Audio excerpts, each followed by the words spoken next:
ഏറ്റവും കൂടുതൽ ആളുകൾ വന്നു പോകുന്ന സംസ്ഥാനത്തെ റെയിൽവേ സ്റ്റേഷനാണ് തിരുവനന്തപുരം സെൻട്രൽ. കഴിഞ്ഞ വർഷത്തെ ടിക്കറ്റ് വരുമാനം മാത്രം 262.66 കോടിയാണ്. ശുചീകരണം കരാർവൽക്കരിച്ചതിനു പുറമെ അത് കൃത്യമായി നിർവഹിക്കാൻ നടപടിയില്ല. വൻകിട കമ്പനികൾ കരാർ എടുത്ത ശേഷം അത് ഉപകരാർ നൽകും. ഓരോ വർഷത്തേക്കാണ് കരാർ. മാലിന്യം കൊണ്ടുപോകേണ്ടത് ഉപകരാറുകാരാണ്. തോടിന്റെ 140 മീറ്ററാണ് റെയിൽവേ ഭൂമിയിലൂടെ കടന്നുപോകുന്നത്. ശുചിമുറികളിൽ നിന്നുള്ള മാലിന്യം, ട്രെയിനുകളിൽ നിന്നുള്ള മാലിന്യം, സ്റ്റേഷനുകളിൽ നിന്നുള്ള മാലിന്യം എന്നിവ ഒഴുകുന്നത് ആമയിഴഞ്ചാൻ തോട്ടിലേക്കാണ്.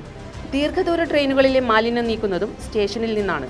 ആമയിഴഞ്ചാൻ തോട്ടിലെ റെയിൽവേയുടെ കീഴിലുള്ള ഭാഗത്തെ മാലിന്യവും ചെളിയും നീക്കണമെന്നാവശ്യപ്പെട്ട് മെയ് ജൂൺ മാസങ്ങളിലായി 4 തവണയാണ് റെയിൽവേക്ക് അധികൃതർ നോട്ടീസ് അയച്ചത്. 3 തവണ കോർപ്പറേഷനും 1 തവണ കലക്ടറുമാണ് നോട്ടീസ് നൽകിയത്.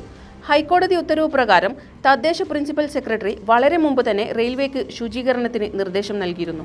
മഴക്കാലപൂർവ്വ ശുചീകരണം നിർവഹിക്കണമെന്നാവശ്യപ്പെട്ട് മെയ് 7, 17 തീയതികളിൽ കോർപ്പറേഷൻ കത്ത് നൽകി. ജില്ലാ ദുരന്ത നിവാരണ അതോറിറ്റി ചെയർമാനായ കലക്ടർ ജെറോമിക് ജോർജ് മെയ് 29-ന് ദക്ഷിണ റെയിൽവേ ഡിവിഷണൽ മാനേജർക്ക് ഇതേ ആവശ്യമുന്നയിച്ച് കത്ത് നൽകി.